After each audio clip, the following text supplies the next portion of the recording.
कामदेवाः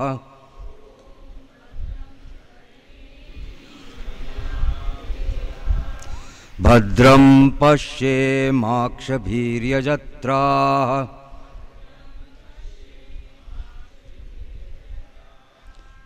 स्थिरैरङ्गैस्तुष्टुवागंसस्तनूभिः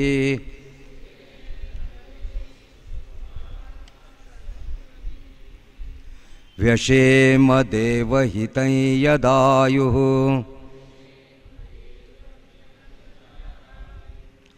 स्वस्ति न इंद्रो वृद्धश्रवाः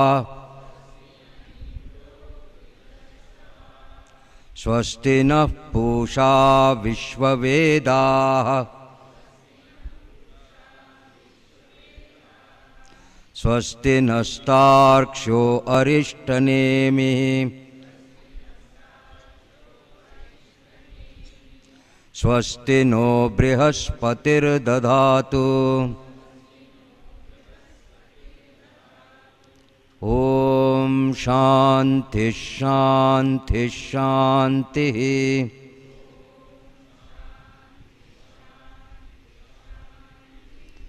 हरि ओम।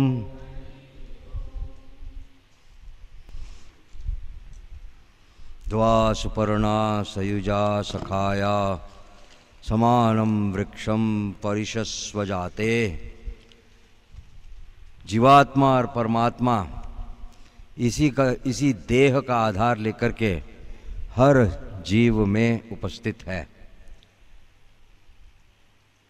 जीव सुख दुख उपभोग करता है, लेकिन उसे दिखाई देता है कि उसी के अंदर स्थित वह परमात्मा इन सब भोगों को लेने की कोई इच्छा न रखते हुए चुपचाप बैठा है, स्थिर आनंद पूर्वक। और जब जीव उस परमात्मा को देख लेता है और उसकी तरफ को बढ़ना शुरू करता है,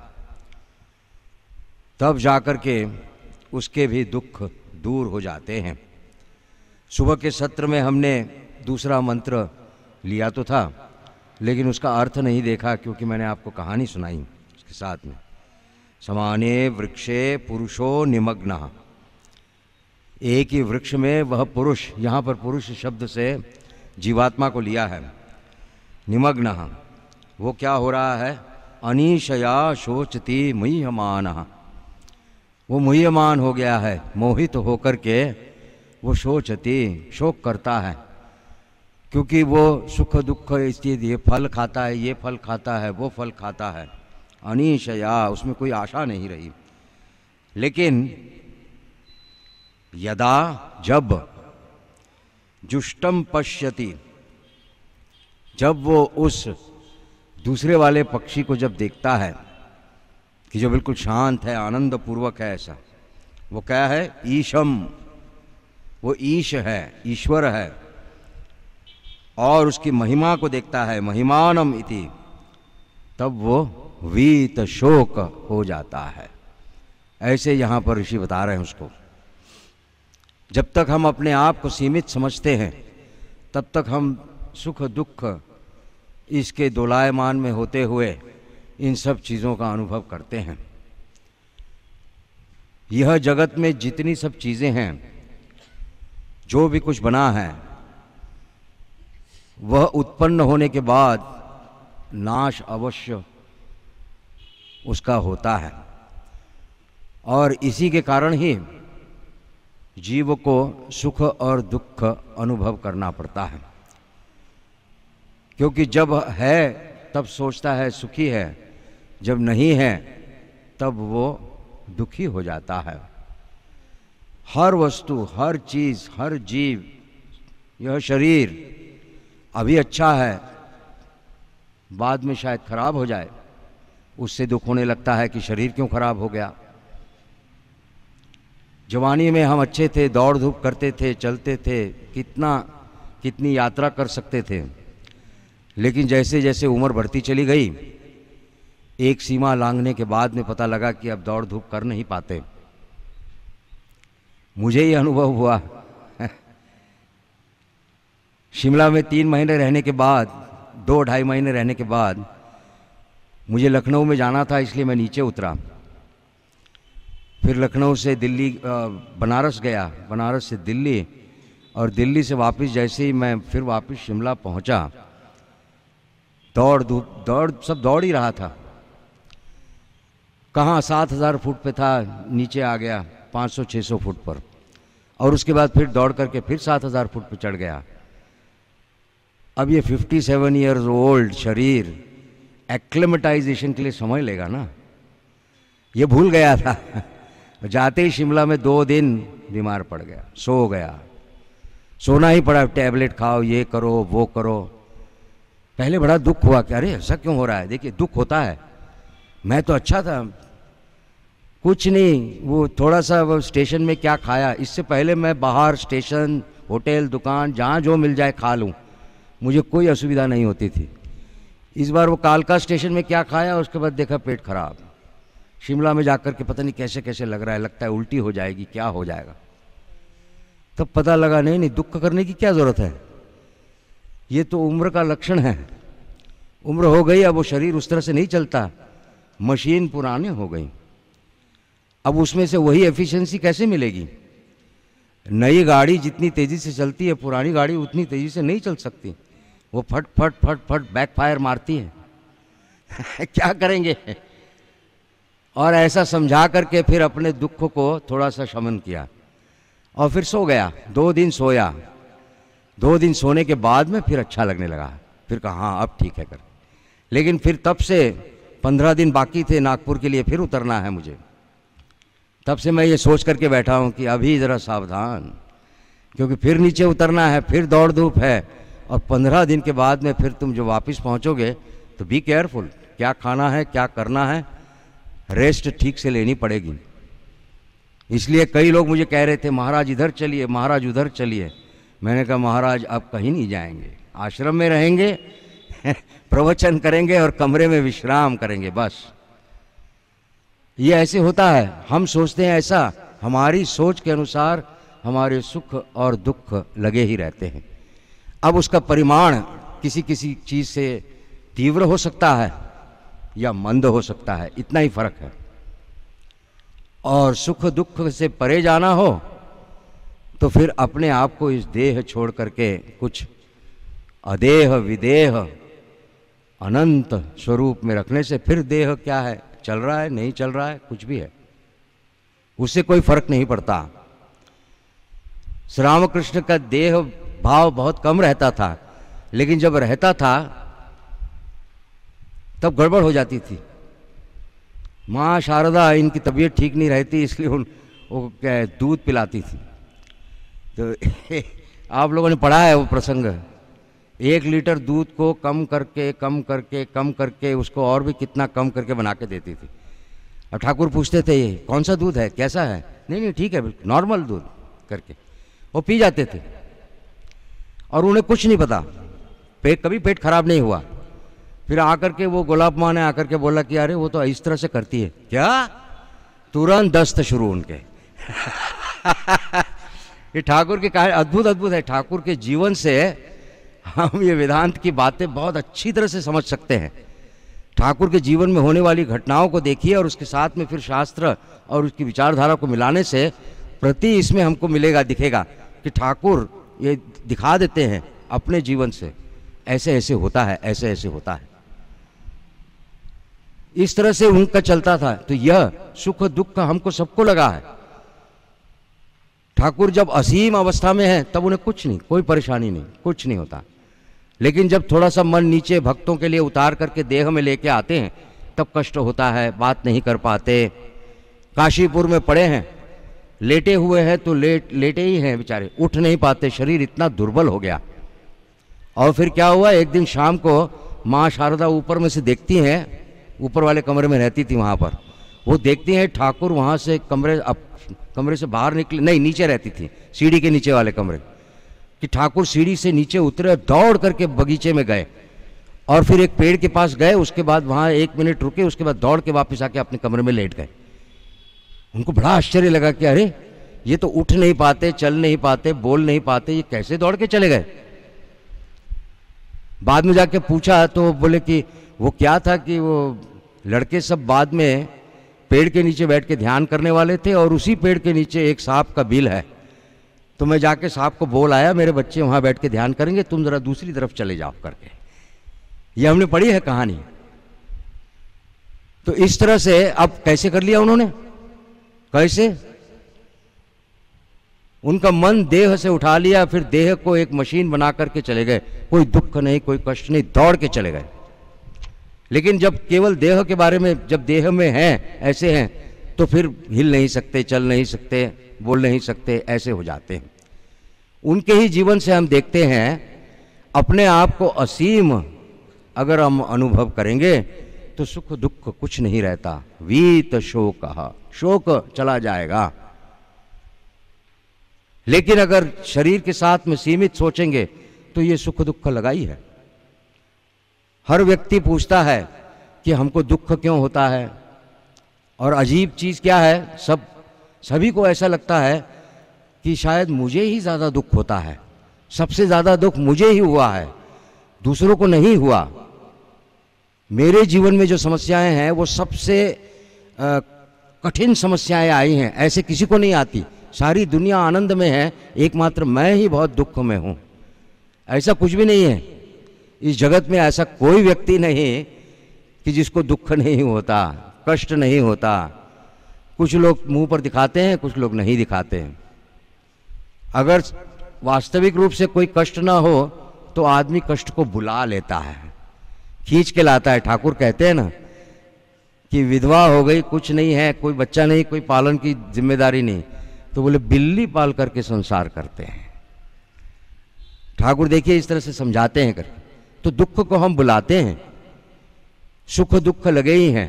और अगर हम सचमुच चाहते हैं कि इन सुख और दुख से पार जाएं, तो अपने ही अंदर स्थित उस परमात्मा को देखें, उसे अनुभव करें। और जैसे जैसे उसको अनुभव करना शुरू करेंगे, और याद रखिए यह प्रक्रिया कोई जैसे ट्यूबलाइट ऑन करने वाली ऐसी नहीं है। धीरे धीरे एक पर्दा दो पर्दा जैसे वो बात अलग होती चली जाती है, और फिर आपको धीरे धीरे समझ में आने लगता है, और धीरे धीरे बात साफ होती चली जाती है, और आपको लगता है अरे पहुंच गया मैं यहाँ। ठाकुर उसको उदाहरण से बताते हैं, वचनामृत में कहते हैं, देखो वो कलकत्ता में फोर्ट है, वो वहाँ पर वो घोड़ा गाड़ी ऐसे नीचे जाती है, धीरे धीरे धीरे जाती है। जब वो नीचे जा करके पहुँचती है वहाँ पर, तब पता लगता है कि हम कितने नीचे आ गए करके। लेकिन जब जा रहे थे तब नहीं लगता कि जा रहे हैं करके। ठीक वैसे ही आध्यात्मिक साधना और यह यात्रा ऐसी है कि हमें पता नहीं लगता, धीरे धीरे धीरे हम चल रहे हैं, और चलते चलते चलते फिर एक दिन पता लगता है कि बहुत दूर आ गए। एक स्वामी जी थे बेलूर मठ में, उनकी थोड़ी उम्र भी हो गई थी। वे आकर के महापुरुष महाराज स्वामी शिवानंद जी से कहते हैं, महाराज इतने दिन तो मैं हूँ मठ में, लेकिन अभी भी ठाकुर का दर्शन नहीं हुआ, कुछ ठीक नहीं है, क्या नहीं है करके। महाराज बोले अरे बेटा होगा, सब धीरे धीरे होता है ना, धीरे धीरे होगा, तुम साधना कर ही तो रहा हूँ, फिर भी तो कुछ नहीं होता, मुझे काशी भेज दीजिए, कम से कम वहाँ शरीर छूट गया तो मुक्ति तो मिलेगी करके। अरे बेटा ये बेलूर मठ ही मुक्ति धाम है, काशी जाने की क्या ज़रूरत है, और तुम तो सन्यासी हो, तुमको क्या, वो गृहस्थों के लिए है, वो कुछ भी नहीं करते, उनको ठीक है, वो एक चॉइस दिया हुआ है कि वहाँ जाओ, हमारो शायद वहाँ पे मुक्ति हो जाएगी। लेकिन वो भी पक्का नहीं कि वो काशी में टिक पाते हैं कि नहीं। ये मैं लगा रहा हूँ ब्रैकेट में, क्योंकि मैं काशी में था, मैंने देखा है इसलिए। तो महापुरुष महाराज बहुत समझाए उसको, वो छोड़े ही नहीं। एक दिन, 2 दिन, 3 दिन रोज आकर के उनको 15-20 मिनट, आधा घंटा परेशान करता था, महाराज हमारा क्या होगा, मेरा क्या होगा। महाराज थोड़े से नाराज़ हो गए, बोले हैं इतने दिन हो गए, बोले साधुगिरी करके कुछ नहीं हुआ बोलता है, तो जा फिर छोड़ दे ये गेरुआ और घर चला जा। उसको इतना धक्का लगा उस साधु को कि वो पहले तो 1 मिनट कुछ बोल ही नहीं पाया, क्या बोलेगा। महाराज ने ऐसा कह दिया कि गेरुआ उतार दे और घर चला जा, ये कैसे होगा। तो महाराज उसको बोले क्या बात है, बताया ना तेरे को, उतार गेरुआ और जा घर, जब नहीं होता है तो छोड़ दे फिर ये करके। फिर वो रोने लगा, बोले ये कैसे हो सकता है महाराज, मैं घर जाऊं, मेरा कौन सा घर, मेरा कोई घर ही नहीं है, मैं कहाँ जाऊंगा? बोले कहाँ जाएगा मतलब? कोई नहीं है मेरा, मेरे माता पिता नहीं, भाई बहन नहीं, कोई नहीं, अब मुझे कौन लेगा इस उम्र में? मैं कहीं कुछ नहीं कर सकता, मैं कोई काम नहीं कर सकता, कुछ नहीं कर सकता करके। अब वो एक्सप्लेन करके रोते रोते बोलने लगा। महाराज सुन रहे थे, सुनते सुनते उसके बाद मुस्कुराने लगे और उसके बाद जोर से हंसने लगे। ये साधु सोचता है क्या हुआ? फिर महाराज बोले, तू तो बोलता है कि तेरे को कुछ नहीं हुआ, देख कितनी बड़ी उपलब्धि हो गई तेरे को। साधु को समझ में नहीं आया, उपलब्धि कौन सी उपलब्धि? तेरे को इतना तो मालूम पड़ा कि ये मठ छोड़ के तेरी और कोई जगह नहीं है। इससे बड़ी क्या उपलब्धि हो सकती है कि एक ठाकुर का मठ छोड़ के तेरी और कोई आधार तेरा नहीं है। देख शास्त्र में बोला है, एतद आलम्बनम श्रेष्ठम एतद आलम्बनम परम। ये भी तो समझा, धीरे धीरे धीरे धीरे जाते, साधना करते करते धीरे धीरे पहुंचते हैं और पहुंच करके फिर पता लगता है कि हाँ कहाँ आ गए, कितनी दूर पहुंच गए। हम सबको चाहिए क्या है कि हम लोग रामकृष्ण वचनामृत और रामकृष्ण लीला प्रसंग पढ़ते हैं ना। मुझे भी ऐसे लगता था। ये वो पढ़ा, उसमें देखा कि ठाकुर को 3 दिन में समाधि हो गई और 3 दिन में उनको वो हो गया। तो मैंने कैलकुलेट कर लिया, ठाकुर तो महान पुरुष थे, 3 दिन उसके बाद मैंने कहा 3 साल, क्वाइट अ बिग गैप, 3 साल 3 साल में अपने को हो जाएगी करके। और फिर लग गया उसके बाद, आज 30 साल हो गए जी। अभी भी सोच रहा हूं कि कहाँ है समाधि करके, है ना। समय लगता है। ये ऐसी एक धारणा हो जाती, सबको लगता है कि हमको भी ऐसे ही, जैसे एक ट्यूबलाइट का स्विच ऑन करने से लाइट चालू हो जाती है या पंखे का स्विच ऑन करने से पंखा चालू हो जाता है, वैसे ही हमको भी शायद फटाक से करके स्पिरिचुअल रियलाइजेशन हो जाएगा। अभी तो हमने दीक्षा ली और उसके बाद में ही हो जाएगा। आजकल के तरुण लोग, लड़के लड़कियां सब नौकरी करने जाते हैं। एक लड़का, मैं कलकत्ता के सेंटर में था, वहाँ वो लड़का स्टूडेंट्स होम से पढ़ कर के बाहर गया, 2 साल के बाद मिलने आया था। तो मैंने उसको पूछा, क्यों रे, अच्छा है? तो नहीं महाराज ठीक नहीं हूँ। क्यों, क्या हुआ? नौकरी तो तेरी अच्छी है। नहीं महाराज प्रमोशन नहीं मिल रहा। प्रमोशन? कितने साल हो गए तेरे को कंपनी में? बोले साल नहीं महाराज, मैं अभी 8 महीने हुए। मैंने कहा 8 महीने में प्रमोशन? अरे हम जब नौकरी में जाते थे तो पहले बोलते थे कि कम से कम 5 महीने एक जगह काम करो, उसके बाद में फिर प्रमोशन का सोचेंगे। 8 महीने में? नहीं महाराज आप जानते नहीं, आजकल का युग अलग है। मेरे सीवी में, सीवी मतलब वो बायोडाटा में, अगर मेरे को प्रमोशन नहीं मिला 1 साल के अंदर या लेस देन 1 ईयर में, तो इसका मतलब मैं काम का आदमी नहीं हूँ, ऐसा वो ये वाले समझते हैं। मतलब जॉब साइट्स, वेबसाइट्स है, वो लोग ऐसा समझते हैं। मैंने कहा यार पता नहीं भाई आजकल तुम्हारे यहाँ क्या है करके। तो ऐसा हो गया सबको। 8 महीने नहीं हुए दीक्षा लेकर के, 1 साल नहीं हुआ, सोचते कि अभी तक हमको ठाकुर क्यों नहीं दिखे। अरे अभी तो ली रे भाई दीक्षा तूने। अब दूसरे आदमी बोलते हैं अच्छा महाराज तो फिर हमने तो 25 साल हो गए दीक्षा लेते, हमको क्यों नहीं ठाकुर दिखे करके। वो चक्कर क्या है कि वो दीक्षा मैंने कब ली है, कितने साल जब किया, इससे कोई मतलब नहीं है। ठाकुर अपनी इच्छा जब उनकी होती है, उनको जब ठीक लगता है ना कि अभी ठीक ठीक है करके, तब वो दर्शन देते हैं। क्योंकि ब्रह्म साक्षात्कार या ठाकुर के दर्शन होना इत्यादि सब एक ऐसी अद्भुत चीज है कि जो हमारे शरीर मन को पूरी झंझोड़ दे सकती है। उदाहरण स्वरूप छोटी सी पतली वायर हो, उसमें अगर करंट जोर से ज़्यादा फेंक दिया जाए तो वो वायर जल जाती है। अपनी इसी शरीर रूपी वायर को जब तक आप सशक्त नहीं बनाएंगे, वो कहाँ से आता है ये सशक्त बनाना, उसके बारे में देखिए अगला मंत्र बोला जा रहा है। देखिए, सत्येन लभ्यस तपसा येष आत्मा सम्यक ज्ञानेन ब्रह्मचर्येण नित्यम अंतःशरीरे ज्योतिर्मयो हि शुभ्रो यम पश्यन्ति यतयः क्षीण दोषाः क्षीण दोषाः। Right, for repeating, why? Because ये सबसे इंपॉर्टेंट चीज है। जब तक हमारे दोष क्षीण नहीं हो जाएंगे तब तक वो भगवान की जो शक्ति हमारे अंदर प्रविष्ट करेगी उसको हम धारण नहीं कर पाएंगे, टूट जाएंगे। और हम उसी भगवान की संतान है ना। ठाकुर की इतनी अद्भुत अनुकंपा है कि वो जानते हैं कि यह शक्ति धारण नहीं कर पाएगा, इसलिए देते नहीं है चाहे कितना मांगे करके। जैसे मां जानती है कि बेटे को सहन नहीं होगा, इसलिए बेटा चाहे कितना जोर लगा दे, मां बोलती है नहीं नहीं, क्या बोलती है, हाँ बेटा होगा होगा। इसका भी उदाहरण ठाकुर देते हैं। ठाकुर की कहानियां अद्भुत हैं सब। बीमारी में पड़ा था बेटा कई दिन से, उसके बाद 1 महीने बाद अच्छा हुआ, और उठते ही उसको जोर से भूख लगी, तो वो माँ से कहता है माँ मैं 1 हंडी भात खाऊंगा। तो माँ क्या कहती है, हाँ बेटा 1 हंडी भात खाएगा, पहले ये 1 चम्मच भात तो खा ले। मतलब 1 चम्मच से शुरू कर, धीरे धीरे 1 चम्मच 2 चम्मच, उसके बाद फिर जैसे सबल होगा तो फिर तू 1 हंडी भात भी खा लेगा। तो हमारी यही अवस्था होती है।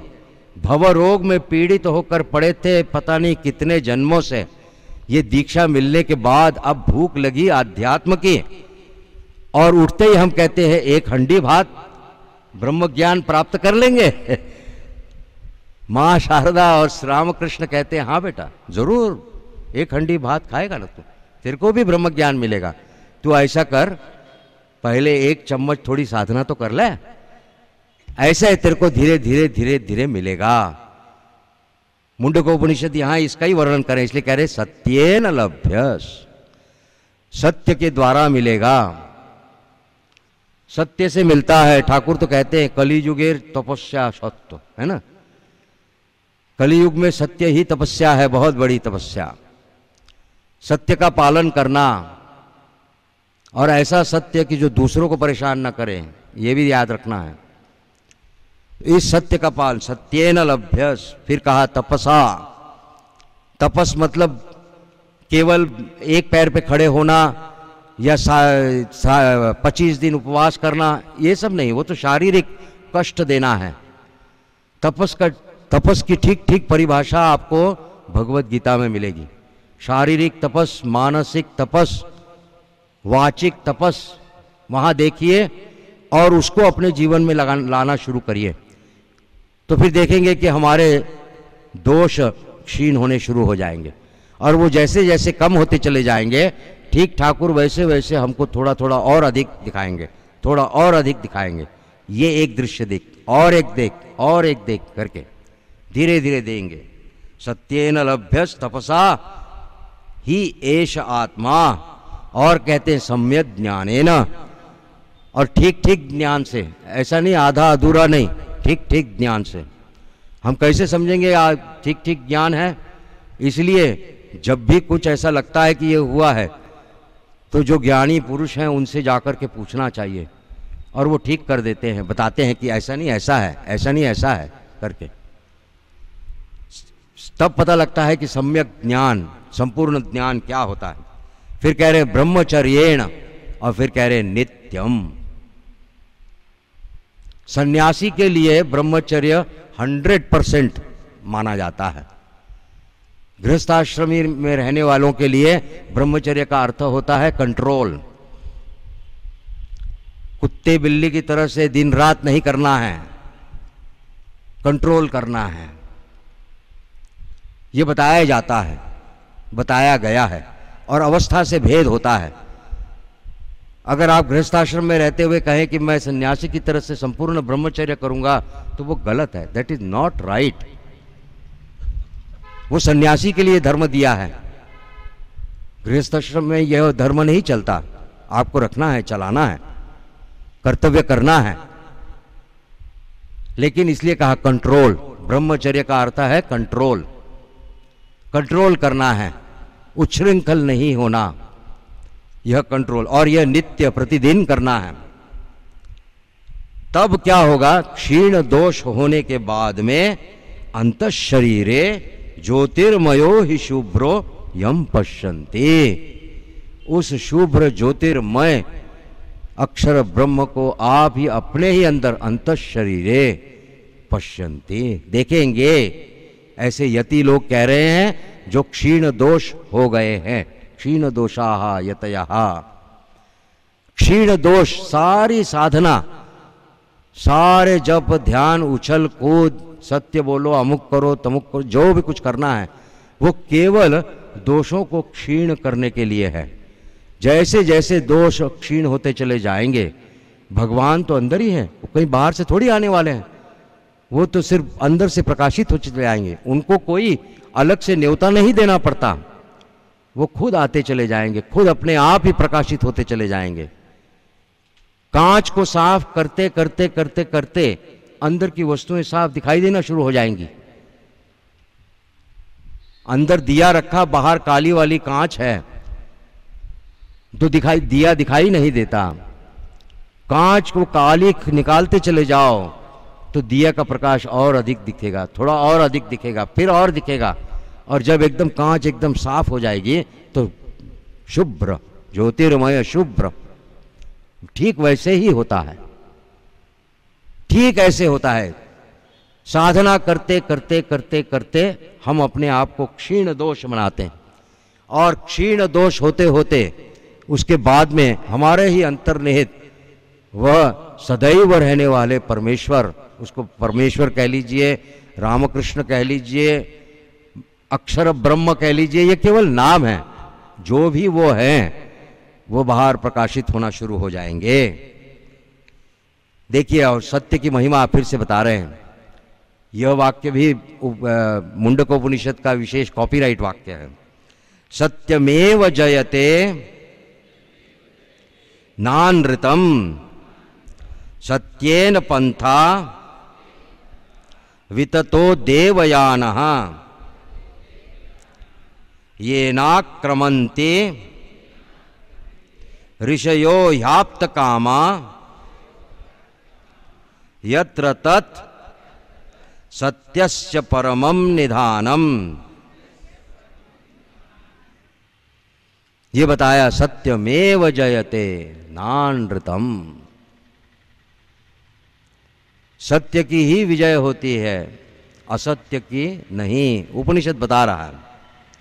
और कह रहे हैं कि सत्य के द्वारा, सत्येन मतलब सत्य के द्वारा, देवयानः पंथः वितते, मतलब देवयान की तरफ को रास्ता खुल जाता है। ये न मतलब जिसके द्वारा आक्रमन्ति ऋषयः, ऋषि लोग इस रास्ते पर जब चलते हैं तो वे आप्त कामा, समस्त कामनाओं को पूर्ण कर लेते हैं, आप्त कामा हो जाते हैं। और फिर यत्र तत् सत्यस्य परमम निधानम, उस तरफ को जाते हैं, आक्रमन्ति, जो सत्य का परम निधान है वहां पर वे जाना शुरू कर देते हैं।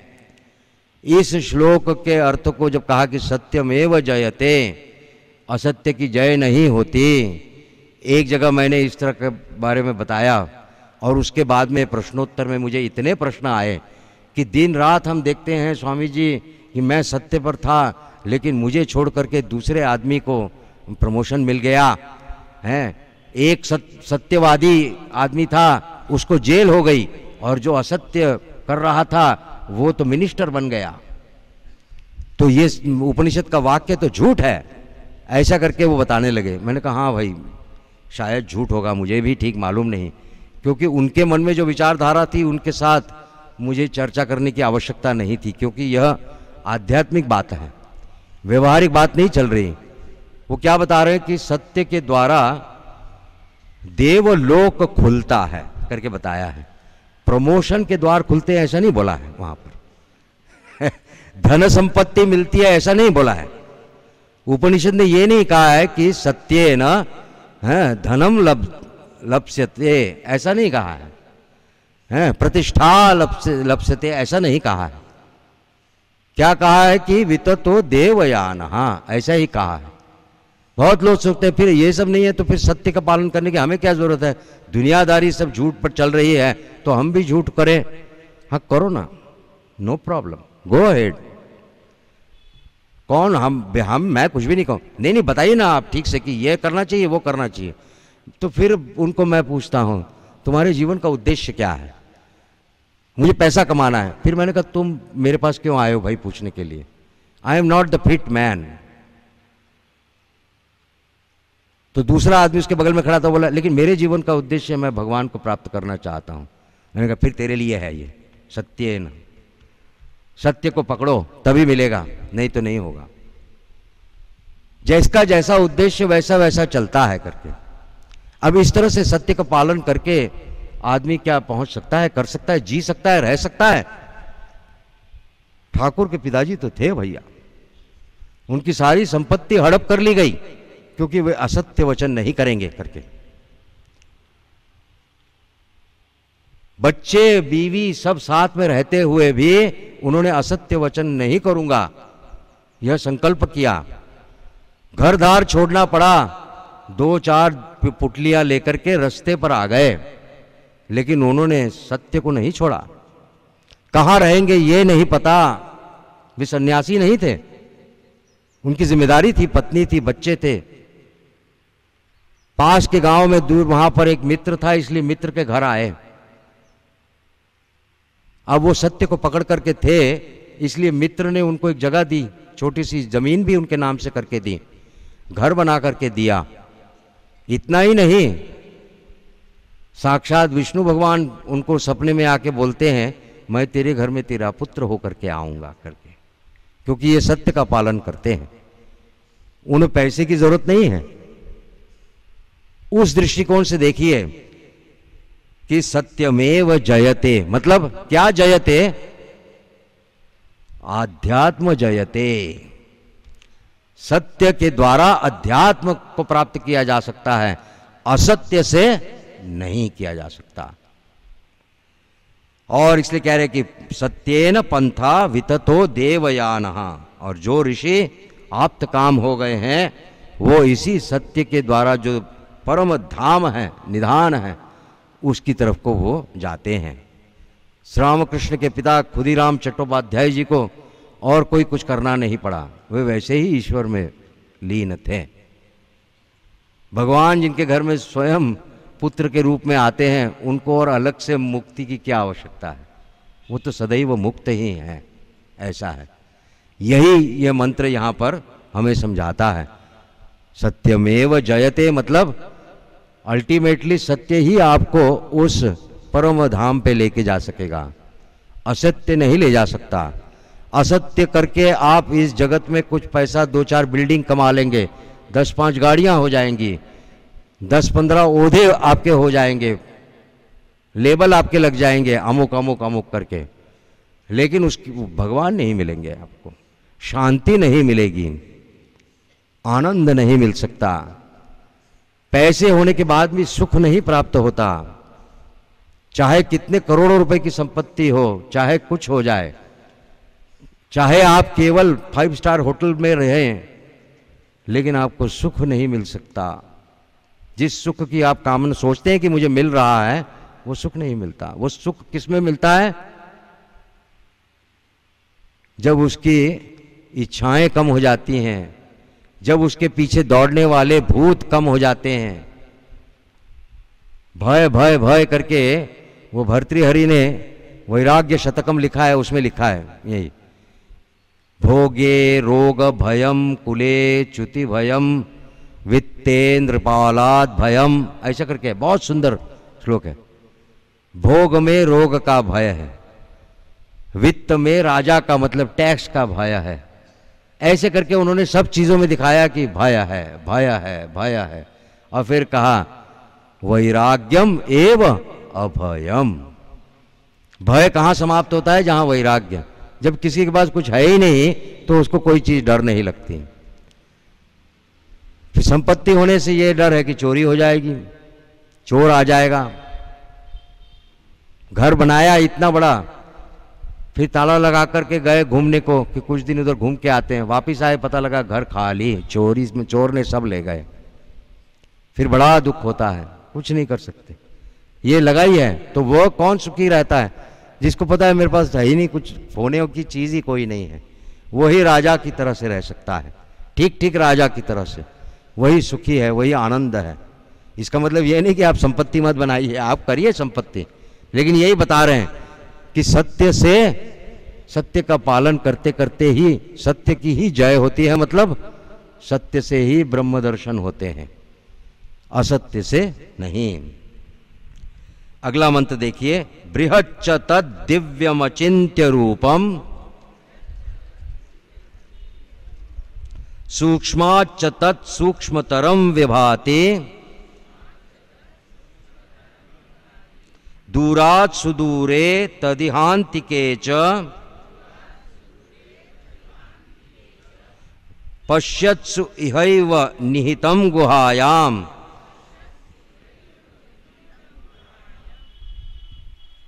फिर से एक बार बता रहे हैं कि वह अक्षर ब्रह्म कहाँ दिखता है, उसको एक दूसरे ढंग से समझा रहे हैं।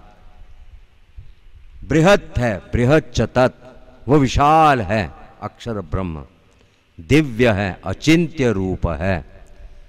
चिंता मन से की जाती है, कल्पना, चिंत्य मतलब चिंतन करना, ये मन से होता है। और मन की सब प्रक्रियाएं स्मृति पर आधारित हैं।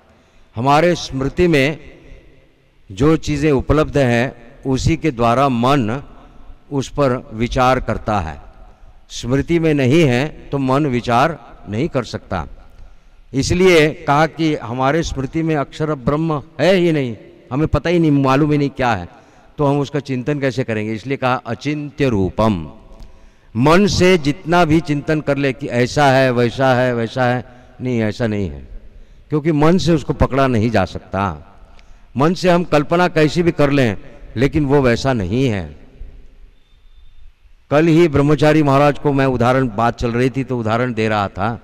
मैंने कहा मैं उत्तरकाशी से गंगोत्री हमको जाना था, तो एक स्वामी जी ने हमको गंगोत्री का मैप बना के दिया। गंगोत्री बहुत छोटी सी जगह है, तो उन्होंने मैप बना दिया कि यहाँ पर आप उतरोगे, ये बस स्टैंड है, इस बस स्टैंड के दाहिनी हाथ ऐसे नीचे रास्ता जाता है, वहाँ से फिर वो इस तरह से घूमता है, फिर एक ब्रिज आएगा गंगा के ऊपर, उसको क्रॉस करोगे तो सामने गवर्नमेंट का होटल है, फिर थोड़ा उससे ऊपर चलोगे तो वो पब्लिक टॉयलेट है, फिर यहाँ पर वो योग कुटीर है, उसके बाद में यहाँ पर वो सूर्य कुंड है। ऐसे करके उन्होंने सब पूरे मैप में एकदम सब दिखा दिया, सब बना करके दे दिया।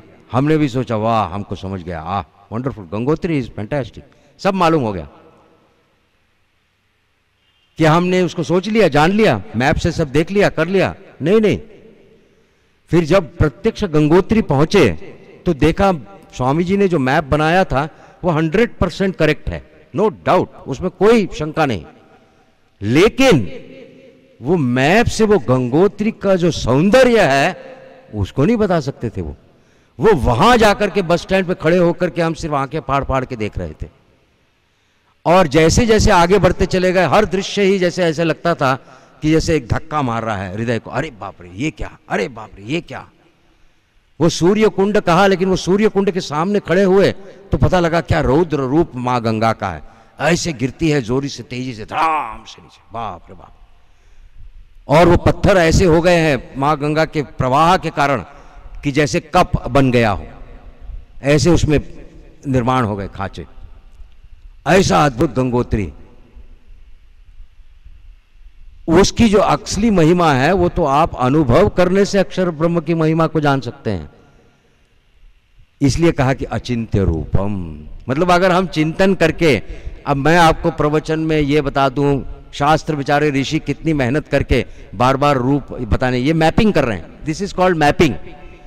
ये जितने भी हम उपनिषद शास्त्र जो कुछ पढ़ते हैं ना, वो मैप बना रहे हैं। हर ऋषि अपना एक मैप बना रहा है, लेकिन याद रखिएगा ये केवल मैप है। ये ठाकुर कहते हैं ना, पंचांग में लिखा है कि इतने इंची बारिश होगी, लेकिन पंचांग को निचोड़ने से एक बूंद पानी भी नहीं गिरता, बारिश अपने आप ही होती है। ठीक वैसे ही है ये शास्त्र, ये सब केवल मैप है।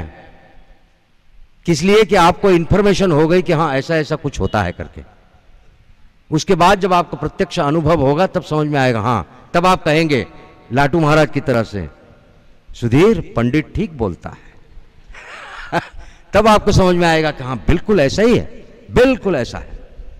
देखिए उसका वर्णन कर रहे इसलिए अच्छी तरह से सुन के रखिए। कहते बृहत है, दिव्य, अचिंत्य रूपम, उसकी चिंता नहीं की जा सकती।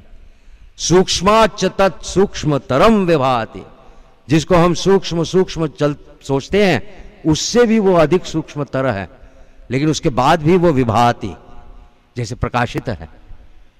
बैक्टीरिया हमको दिखते नहीं, हम कहते हैं कि बैक्टीरिया सबसे सूक्ष्म है, उससे भी सूक्ष्म आ गए वायरस, उससे भी और भी सूक्ष्म आजकल साइंस निकालता चला जा रहा है। वो कह रहे हैं सूक्ष्माच्च सूक्ष्मतरम, उससे भी और जो भी सूक्ष्म तुम जानते हो उससे भी वो अधिक सूक्ष्म है। लेकिन उसके बाद वायरस बैक्टीरिया तो दिखते ही नहीं हमको, लेकिन उसके बाद भी अक्षर ब्रह्म विभाति, वो सूक्ष्मतर है। इसलिए इसका मतलब है कि वो न विभाति नहीं, ऐसा नहीं, वो विभाति। कह रहे दूरात सुदूरे, अगर हम ऐसा सोचे कि बहुत दूर है तो सच्ची में बहुत दूर है। बहुत से साधक इस बात को प्रश्न करते हैं, महाराज इतनी साधना करनी पड़ेगी, बहुत साल लगेंगे वगैरह। मतलब ये क्या हो गया कि हमने पहले से ही धारणा कर ली कि बहुत दूर है। अब तुमने ऐसा सोचा है तो दूर है। दूरात सुदूरे तद ही अंतिके च, लेकिन अगर सोचो कि यही है, पास में है, तो यही है। यही सोचेंगे, यही करोगे तो आ जाएगा, वो भी आएगा। हमारी सोच के ऊपर है कि अगर हम सोचते कि बहुत समय लगेगा तो बहुत समय लगेगा, अभी हो जाएगा, हो जाएगा, क्यों नहीं होगा। लेकिन उसकी तरफ को बढ़ेंगे तो होगा, धीरे धीरे मिलेगा, सब कुछ मिलेगा। फिर कह रहे हैं पश्यत्सु यह एव निहितम गुहायाम, इसलिए वो पास में है, क्योंकि अपने ही अंदर में वो जैसे गुफा में बैठा हुआ है। इस शरीर रूपी एक गुफा है, उसके अंदर बैठा है वो। अगर सोचेंगे कहीं बाहर है तो लगेगा बहुत दूर है, लेकिन वो है हमारे ही अंदर। और अगर इस तरह से देखने की कोशिश करेंगे तो पता लगेगा यही है। फिर हर मुहूर्त में लगेगा अरे यही तो है, यही तो था, यही है, ये देखिए यही है, यही है, यही है करके। इसलिए ही हर साधक को बताया जाता है कि साधना यहां से शुरू करिए, क्योंकि दिस इज द नियरेस्ट। बाहर के जगत में ब्रह्म को देखना है, लेकिन उसको देखने में जैसे कहा, बहुत कहते हैं दृष्टि, हमारी ऐसी दृष्टि होती नहीं, नारायण नहीं देख पाते। I agree, no doubt. तो अंदर देखो, तुम्हारे ही पास में, तुम्हारे हृदय में चैतन्य। कहाँ महाराज मन एकाग्र नहीं होता। अच्छा ठीक है, कोई बात नहीं। तो फिर बाहर देखो, सामने वाले को नारायण समझो, महाराज वो भी नहीं दिखाई देता। तो ऐसा करो, घर जाओ बाबा। फिर मैं कुछ कहना नहीं, कोई तो एक मार्ग पकड़ो ना यार, कहीं से तो शुरू करो।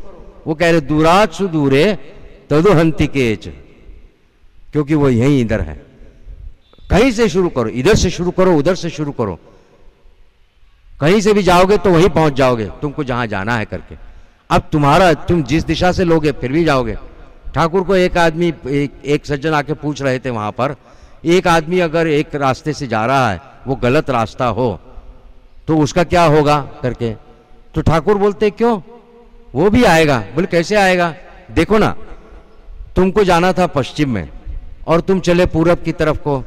तुमने कहा कि पश्चिम में काशी है, मतलब कलकत्ता से पश्चिम में काशी है। बोले तुमको जाना था काशी और तुम चल दिए पूरब की तरफ को।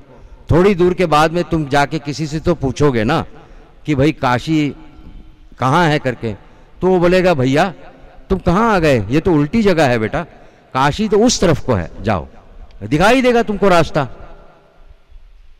यतीश्वरानंद जी महाराज की वो किताब है मेडिटेशन एंड स्पिरिचुअल लाइफ, वहाँ उन्होंने इस तरह का एक जोक लिखा है, बहुत सुंदर जोक, उन्होंने सुना होगा। वहाँ अमेरिका में एक आदमी गाड़ी से न्यूयॉर्क की तरफ को आ रहा था, कहीं से आ रहा था, फिर रास्ता शायद भूल गया। फिर उसको शक होने लगा कि अभी तक न्यूयॉर्क शहर क्यों नहीं आया। इसलिए रुक करके उसने एक आदमी से पूछा कि एक्सक्यूज मी, न्यूयॉर्क कितनी दूर है, मतलब कहाँ है करके। Will this road take me to New York, ये रास्ता मुझे न्यूयॉर्क की तरफ को ले जाएगा करके। वो आदमी भी बहुत सिंसियरली उसको कहता है हाँ यस, ये रास्ता भी आपको ले जाएगा, but that will be 20,223 kilometres, लेकिन अगर पीछे जाओगे तो इट इज ओनली 2 किलोमीटर्स। तो वैसे आपको भी वही है, कोई चिंता की बात नहीं, गलत रास्ता भी पकड़ लिया तो आप पहुंच जाएंगे 20,000। पृथ्वी गोल है, घूम करके वहीं पहुंचोगे वापस। तो ठीक वैसे ही कोई भी साधना कर लो, वाइल्ड पहुंचोगे तो तुम इधर से नहीं तो उधर से पहुंचोगे, क्योंकि कहीं भी जाओगे तब वहीं अक्षर ब्रह्म तो है ही।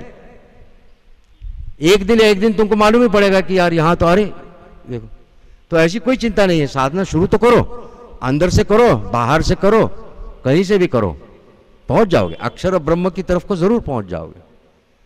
उसकी तरफ को मन लगाओ और वहां पहुंचिए। देखिए अगला मंत्र, न चक्षुषा गृह्यते नापि वाचा नान्यैर्देवैस्तपसा कर्मणा वा ज्ञान प्रसादेन विशुद्ध सत्वः ततस्तु तम पश्यते निष्कलम ध्यायमानः।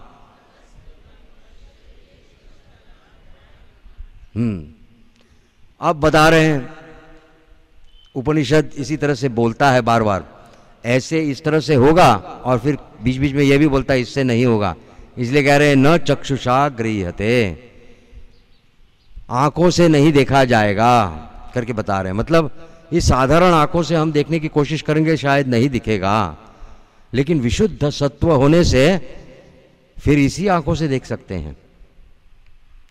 आचार्य शंकर भाष्य में, इस मुंडकोपनिषद के भाष्य में नहीं, कठोपनिषद के भाष्य में वहां बताते हैं, जब बताया कि पहले तो कहा, पहले वाले मंत्र में कहा कि मन से नहीं पकड़ा जाता इत्यादि, यहां भी बताएंगे, वो बता रहे हैं कि मन से नहीं पकड़ा जाता। फिर उसके बाद ही कुछ मंत्रों में के बाद ऋषि वहां बताते हैं कि मन से पकड़ा जाता है, मनसा एव इदम आप्तव्यम करके वहां पर आता है।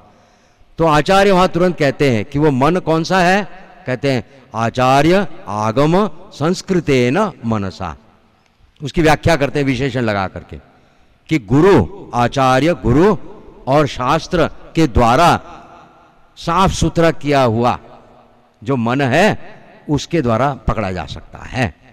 तो साधारण आंखों से नहीं पकड़ा जाता, कहा न चक्षुषा गृह्यते न अपि वाचा, वाणी से नहीं पकड़ा जा सकता। 50 बार लाख बार उसको ब्रह्म ब्रह्म ब्रह्म ब्रह्म ब्रह्म बोलने से भी ब्रह्म अनुभूति नहीं हो सकती, वो केवल तोते की तरह से रटना हो जाएगा। फिर कह रहे हैं न अन्य ही देवै ही तपसा वा कर्मणा वा, अनेक प्रकार के देवताओं की उपासना से भी या अनेक प्रकार के अनुष्ठानिक कर्म करने के बाद भी वह प्राप्त नहीं होता। मतलब ये कहना चाहता है, ये बताना चाहते हैं, इंद्रियों के माध्यम से उसको साधारण से पकड़ा नहीं जाते, और जिसको हम इस जगत में कार्य कारण संपर्क कहते हैं, अमुक करने से तमुक मिलता है, ऐसी जो हमारी धारणा है, उस पद्धति से हम चाहे कुछ कर लें उससे भी नहीं मिलता। कठोपनिषद की तरह यहां भी अगले द्वितीय खंड में वहां पर वही श्लोक फिर से आता है कि केवल ईश्वर की कृपा से ईश्वर के दर्शन होते हैं। साधना करके हम करते हैं साधना, हम साधना किस लिए करते हैं, अपने आप को ईश्वर दर्शन प्राप्त करने के लिए उपयुक्त कैंडिडेट बना करके अपनी एप्लीकेशन हमने लगा दी। अब जब वो सैंक्शन होगी तब दर्शन होगा। वो ठीक करेंगे कि इनको दे दो, इनकी एप्लीकेशन ओके कर दो तो मिलेगा। हम साधना करके अपने आप को तैयार करते हैं, रेडी करके रखते हैं, और रेडी करके रखा, फिर जब हमारा नंबर आएगा, जब ठीक लगेगा, क्योंकि हमें नहीं मालूम कि हम पवित्र हुए कि नहीं, हमें नहीं मालूम कि हमारे मन से दोष क्षीण हुए कि नहीं, लेकिन हमारे अंदर में बैठे श्री रामकृष्ण को सब मालूम है। वो ठीक चेक कर लेंगे और उसके बाद कहेंगे हाँ ठीक है, ये रेडी है, इसको दे दो, इसको दे दो, ये हो जाएगा करके। तो वो देखते हैं, जानते हैं। हम केवल अपने आप को तैयार करके साधना करते चले जाएंगे और इंतजार करेंगे।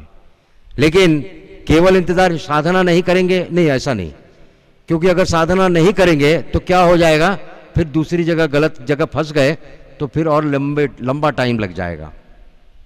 इसलिए गलत जगह न फंस जाएं, इसलिए साधना करते रहें, रोज नित्य नियमित साधना करते रहें, अपने आप को रेडी बनाते रहें। एक दिन आपका भी नंबर आएगा, हमारा भी नंबर आएगा, हमको मालूम है। कभी कभी कुछ कुछ भक्तों को मैं स्पष्ट रूप से बता देता हूँ, अच्छा नहीं लगता कईयों को, लेकिन बात बिल्कुल सत्य है। क्या? ठाकुर की वाणी है, खुद कहते हैं वे। वो क्या कहते हैं? बहुत कष्ट से साधारण जीव भगवत लाभ करता है, उसके बाद में वह मन जो ईश्वर में गया वो वापस नहीं आना चाहता, इसलिए 21 दिन में देह छूट जाती है। अवतारी पुरुष ही एकमात्र और ईश्वर कोटि विशेष संत महापुरुष, वे उस दर्शन के बाद फिर वापस इस देह में आते हैं। किसके लिए? लोक शिक्षा के लिए, दूसरे लोगों को रास्ता दिखाने के लिए आते हैं वे। ठाकुर की मुहुर्मुहु समाधि और फिर इस वो सबके साथ वार्तालाप करते हैं। हमको भी ऐसे लगने लगता है कि हम भी इस तरह से ब्रह्मज्ञानी होकर के, क्या कहते हैं उसको, जीवन मुक्त होकर के रह सकें। लेकिन ये वास्तविकता है कि हम अवतार भी नहीं हैं, ईश्वर कोटि भी नहीं है, विशेष कोई भी गुण नहीं है, हम साधारण जीव हैं। इसलिए बहुत कष्ट से अगर हमको ब्रह्म ज्ञान हो गया तो क्या होगा? देह छूट जाएगी। Are we ready? देह छोड़ने के लिए रेडी है? सब सब सब संबंध तोड़ करके रेडी हैं? हाँ यस करके मुझे सुनाई तो दे रहा है, बहुत लोग बोल रहे हैं, तो मुझे बोल के नहीं फायदा, ठाकुर को मालूम है यू आर यस और यू आर नो। हम तो बोलते हैं, मैंने बोला ना कि बच्चा बोलता है माँ माँ मैं रेडी हूँ, लेकिन माँ जानती है अभी रेडी नहीं हुआ, ये अभी टाइम है उसको बेटा। हाँ फिर भी देखो कितना प्रेम है, अनुकंपा है। हाँ बेटा हाँ रेडी है ना, वाह वाह जरूर जरूर होगा, है होगा। माँ शारदा को कितने साधु कितने भक्त प्रत्यक्ष आकर बताते थे और चिट्ठी लिख करके भी बोलते थे। माँ कभी किसी को निराश नहीं करती। हाँ बेटा हाँ जरूर होगा, ठाकुर की कृपा क्यों नहीं होगी बेटा, जरूर होगा ठाकुर। हाँ ठाकुर देखेंगे ना बेटा, ठाकुर का नाम ले लो तो आ जाएगा, धीरे धीरे होगा, सब होगा कर। माँ मैं बिल्कुल रेडी हूँ सब करने के। हाँ बेटा बिल्कुल, तो फिर आएंगे ना ठाकुर। फिर कुछ दिनों के बाद, अभी तक तो ठाकुर आए नहीं। वो बेटा क्या है कि थोड़ा समय लगता है ना बेटे, चलो कभी नहीं बोलते। बहुत परेशान करने के बाद कभी कभी एक स्वामी जी 15 साल ऋषिकेश में तपस्या कर रहे थे और माँ को चिट्ठी लिखते थे। फिर बोले, एक दिन उन्होंने लिखा चिट्ठी में, 15 साल से मैं ठाकुर को पुकार रहा हूँ, यहाँ तपस्या कर रहा हूँ और अभी तक ठाकुर मुझे नहीं दिखे, माँ मैं क्या करूँ करके। उस वक्त में माँ एकदम थोड़ी सी नाराज़ हो जाती हैं और वो ब्रह्मचारी जो चिट्ठियाँ लिखता था माँ की, उसको बोलती है उसको लिख दे, हैं ठाकुर तेरे तपस्या के क्या बोलते उसके रस्सी में नहीं बंधे हुए कि तू बोलेगा ठाकुर और वो चले आएंगे करके। ये कोई बाजार है कि पैसा फेंका कि वस्तु मिल गई करके? ठाकुर की जब इच्छा होगी तब वो आएंगे। बोले तुझे तपस्या करनी है, क्यों? क्योंकि तू सन्यासी है, तेरा वही धर्म है, इसलिए तू तपस्या करता रहे, बस खत्म। वो ऐसा है वो, लेकिन बहुत अनुकंपा है, इसलिए बोलते अच्छा हाँ जरूर होगा, करो ठीक है। तो देह छूट सकती है, हम सोचते हैं। ठाकुर वो भी कहानी सुनाते हैं ना, एक विधवा बेचारी बूढ़ी, उसका जवान लड़का भी मर गया, कोई उपजीविका नहीं, पड़ी हुई लकड़ियों को जमा करके वो बाजार में बेच करके अपने पेट पालन करती थी। एक दिन लकड़ी जमा ज़्यादा हो गई तो वो मोटली बड़ी मोटी हो गई, उसे उठा नहीं पा रहे, सर पे उठा नहीं पाती है। रोज रोज का झंगड़, बोलती है हे प्रभु अब मुझसे नहीं होता, मुझे ले चलो करके। अब भगवान भी ठीक पहुंच गए वहां पर, चलो। अब घबरा गई, बोले कहाँ चलो? कहाँ मतलब तूने ही तो कहा ना कि तेरे से नहीं होता, चलो मैं आया हूं तेरे को लेने के लिए। नहीं नहीं बाबा, वो मैं तो कह रही थी कि मेरे से ये मोली बाजार में नहीं जाती तुम जरा उसको पहुंचा दो ना प्लीज। ठाकुर ये सब कहानियां बता करके बताते कि देखो हम बोलते तो हैं, हाँ हम रेडी हैं, नहीं नहीं नहीं, और जब वो आ जाएंगे ना तब बोलेंगे नहीं नहीं नहीं ठाकुर रुकिए, वो मेरे भाई का जो लड़का है ना उसकी शादी होने वाली है, उसका शादी हो जाए उसके बाद मैं आ रहा हूं, आई एम कमिंग। नहीं नहीं नहीं, फिर क्या हो गया कि आप नहीं, मैं अभी दादा बन गया ना, नहीं अभी मैं परदादा बनने वाला हूं, जरा रुकिए ना प्लीज वेट। हाँ तो बोलते हैं लेकिन एक्चुअली हाँ नहीं, पता नहीं हाँ है कि नहीं करके न चक्षुषा गृह्यते नापि वाचा नान्यैर देवैर तपसा कर्मणा वा। वो किसी कर्मों के या किसी कार्य कारण संपर्क के अधीन नहीं है। फिर कैसे है? ज्ञान प्रसादेन। ज्ञान प्रसाद हमारे ही हृदय में ये धारणा होनी जब शुरू हो जाएगी तो उसका प्रसाद हमको मिलेगा और सब समझ में आने लगेगा। वो कब होगा? विशुद्ध सत्व। जब हमारे ही हृदय में तपस करके मन हमारा विशुद्ध सत्व हो जाने लगेगा तब। ततः तु तम पश्यते निष्कलम। फिर उस निष्कल अक्षर ब्रह्म को वहां से वो देख सकता है। ध्यायमानः, जिसका ध्यान करने योग्य है वो ध्यान करिए, ऐसा करके यहां बताया। अब देखिए मंत्र आता है, यम यम लोकम मनसा संविभाति विशुद्ध सत्व कामयते यांश्च कामान तम तम लोकम जयते तांश्च कामान तस्माद आत्मज्ञम ह्यर्चयेत भूति कामः। अच्छा फिर से एक बार बोलिए लास्ट वाला, तस्माद आत्मज्ञम ही अर्चयेत भूति कामः। संधि तोड़ के बताया, देखा कि उच्चारण में असुविधा हो रही है इसलिए, और मेरे लिए ये मैं आपके लिए बता रहा हूँ क्योंकि ये लास्ट पोर्शन आपके लिए काफ़ी इम्पोर्टेंस है इसमें, इसलिए बता रहा हूँ। मतलब हम सबके लिए इम्पोर्टेंट है ये, इसलिए ये इस मंत्र में अंत में जाकर के बता रहे हैं कि जब अक्षर ब्रह्म का अनुभव हो जाएगा तो उस व्यक्ति की अवस्था कैसी होगी उसका पहले वर्णन किया गया है। क्या वर्णन करते हैं? जैसे हमारे सबके मन की इच्छा होती है, इसलिए बता रहे हैं। बोलते हैं यम यम लोकम मनसा संविभाति। वह आत्मज्ञ पुरुष जिस जिस लोक के बारे में अपने मन में सोचता है तो वो लोक उसके समक्ष आ जाता है। संविभाति विशुद्ध सत्वः, वो विशुद्ध सत्व है। कामयते यांश्च कामान, वो जिस कामना को पुकारता है या कामना करता है करके, तम तम लोकम जयते, उस लोक को जय करता है, और तांश्च कामांश, और उस कामना को वो प्राप्त कर लेता है। मतलब ब्रह्मज्ञानी व्यक्ति जो कामना करेगा वो उसको मिल जाएगी। जो इच्छा करेगा, यहां जाऊंगा वहां पहुंच चला जाएगा, ये लोक इधर चाहिए तो आ जाएगा, वो गाड़ी रुक जाए तो रुक जाएगी, हवा तो बंद हो जा तो बंद हो जाएगी, बारिश तू आ जा तो आ जाएगी, बारिश तू बंद हो जा तो बंद हो जाएगी। ऐसा होता है, भयंकर पावर होती है। लेकिन वो ब्रह्मज्ञ पुरुष ऐसा कभी नहीं करते क्योंकि वो सब बेकार की बातें हैं। वो एक्चुअली हमको लगता है कि just to show my power, मेरी शक्ति क्या है करके, ए रुक जा करके, ऐसा ऐसा वो जानते हैं वो सब बेकार की बातें, उससे कुछ नहीं होता, इसलिए वो नहीं करते। और मजेदार बात यह है कि कोई भी कामना पूर्ण करने की शक्ति तो उनमें आ गई, लेकिन क्या चक्कर हो गया, उनकी कोई कामना ही नहीं होती, उनकी कोई कामना नहीं होती, उनको कोई इच्छा ही नहीं है। दे हैव नो डिजायर, लेकिन they have the capacity to fulfil all desires. ऐसा वर्णन करने के बाद में ऋषि यहां अद्भुत बात बताते हैं, कहते तस्मात, इसलिए क्या करो, आत्मज्ञम अर्चयेत। साधना अगर नहीं भी कर पा रहे ठीक से तो कम कम एक काम करो, ऐसा आत्मज्ञ पुरुष को पकड़ लो और उसकी अर्चना करो। किसके लिए? भूति काम।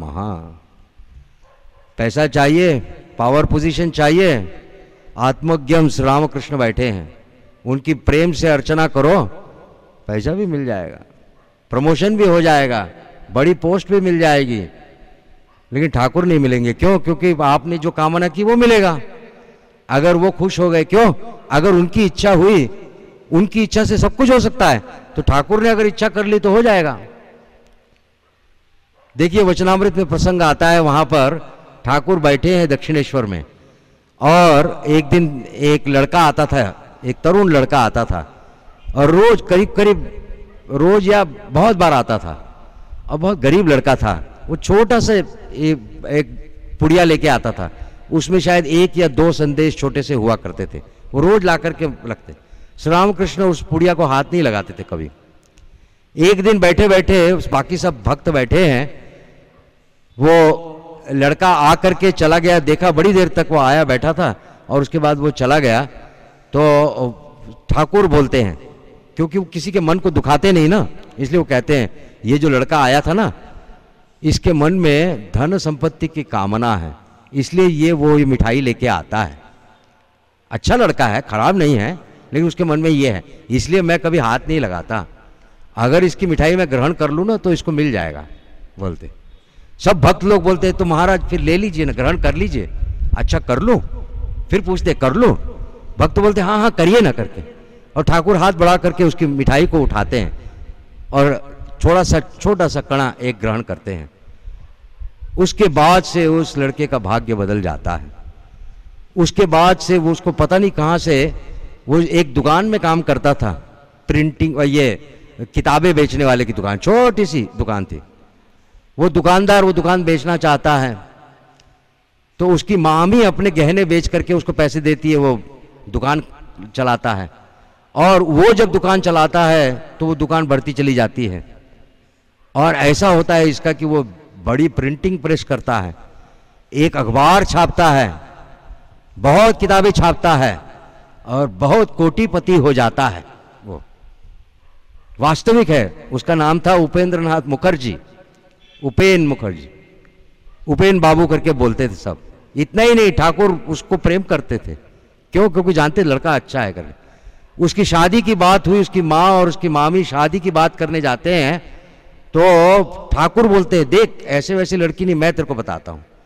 उनके ही गांव की उनकी एक रिलेटिव, लेकिन वो काली कलूटी थी एकदम। स्वामी जी उसको बोलते हैं कि ये डाकिनी जैसे दिखती है करके। लेकिन ठाकुर बोलते हैं उपेन को, ठाकुर कि उपेन इसके साथ तो शादी कर, तेरी और उन्नति होगी। ठाकुर मतलब उपेन की ठाकुर के ऊपर इतनी भक्ति है कि ठाकुर ने कह दिया ना तो वो होगा ही होगा। वो और कुछ नहीं सोचता। उपेन देखने में बहुत सुंदर है और एकदम गोरा है, और ऐसी काली कलूटी उसकी पत्नी। बसुमती उसका नाम था। और उपेन बाबू ने अपनी पत्नी के नाम से ही वो प्रेस बनाया, बसुमती प्रेस करके है। स्वामी जी जब अमेरिका से वापस आए और कलकत्ता पहुंचने वाले थे, तो बजबज से शियालदा स्टेशन पे उनकी ट्रेन आने वाली थी। तो 2 दिन पहले से उपेन बाबू ने लाखों पैम्पलेट छापे अपने प्रेस में और लोग लगवाए, और वो पैम्पलेट लोगों को डिस्ट्रीब्यूट किए। स्वामी विवेकानंद कलकत्ता के रहीवासी आ रहे हैं, शियालदा स्टेशन पर उनकी गाड़ी इस समय पहुंचेगी। मठ से उनको लेने के लिए राजा महाराज, महापुरुष महाराज, ये सब लोग पहुंचे, और वहां जाकर के देखते शियालदा पे स्टेशन पे इतनी भीड़। पूछते ये इतनी भीड़ कहां से हो गई, ये किसके लिए आए हैं? तो बाद में किसी ने लाकर के वो पत्रक दिखाया कि ये देखिए, अरे स्वामी जी आ रहे, हमने तो किसी को खबर नहीं दी, ये कितने। बोले वो उपेन बाबू का काम है सब, ये उपेन बाबू कांडो एटा करके बोले, वो सब छपवाए। ऐसे उपेन बाबू की भक्ति भी थी। तो इसलिए अगर आपके मन में भूति काम है तो आत्मज्ञम ही अर्चयेत। आप ठाकुर की अर्चना करिए, ठाकुर की भक्ति करिए, वो भी मिलेगा। लेकिन क्यों? क्योंकि उन्होंने अगर उसको स्वीकार कर लिया तो वो सब कुछ सत्य कर सकते हैं। बात यह है कि उनको स्वीकार करना पड़ेगा पहले। ठाकुर ने जैसे उपेन की वो मिठाई स्वीकार की, तभी वन वे नहीं होता।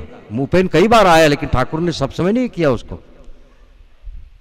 तो आपकी भी काम होगी, आत्मज्ञम की अर्चना करने से फिर होगी, जरूर होगी भूति कामना। और अगर आपकी कोई कामना ना हो तो फिर आपको वह आत्मज्ञ पुरुष ज्ञान भी देगा।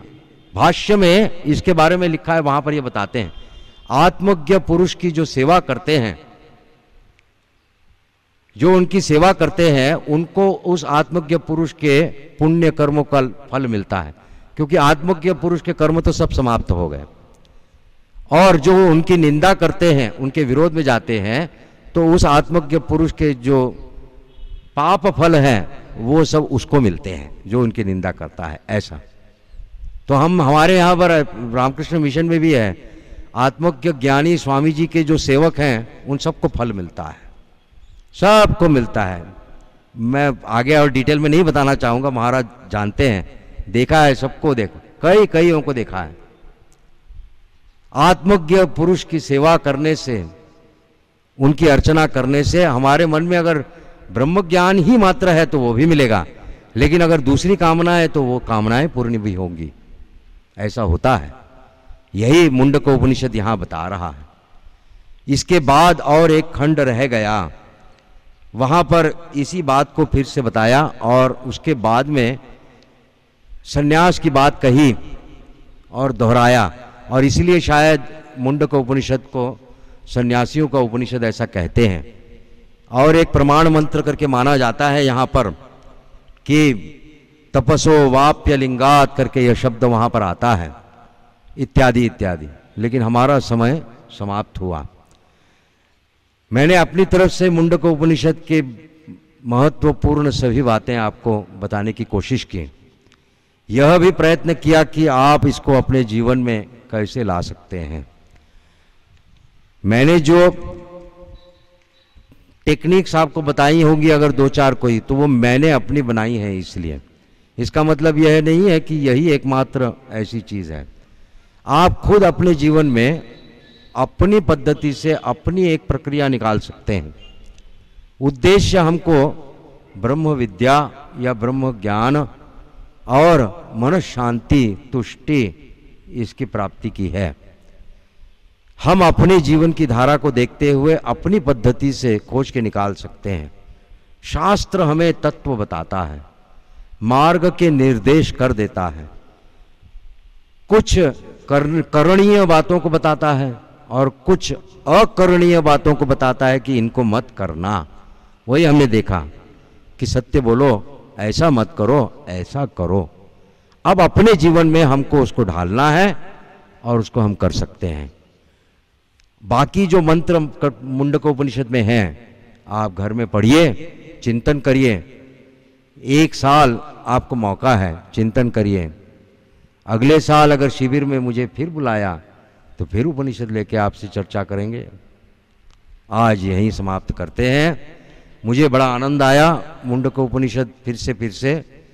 मैं बहुत सालों से ब्रह्मचारियों को मुंडक उपनिषद पढ़ाता आया हूँ और हर बार जैसे कुछ नया ही मिलता है, मुझे ही मिलता है, और इसलिए आनंद होता है मुझे, क्योंकि शास्त्र ऐसा अद्भुत है।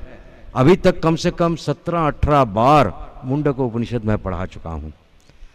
पढ़ाने की बात अलग है, लेकिन 17-18 बार खुद ही पढ़ने को मिलता है और हर बार जैसे उसमें कुछ नया प्रकाश मिलता है, इसलिए बहुत आनंद आता है, कभी क्लांति नहीं आती। मैं भी चाहूँगा आप इसे बार बार पढ़िए और अच्छा लगेगा, और कांच आपकी साफ होगी, दोष क्षीण होंगे और फिर वो अंतर्निहित अक्षर ब्रह्म बाहर अभिव्यक्त होगा। ओम शांति शांति शांति। हरि ओम तत्सत्। श्री राम कृष्णार्पणमस्तु।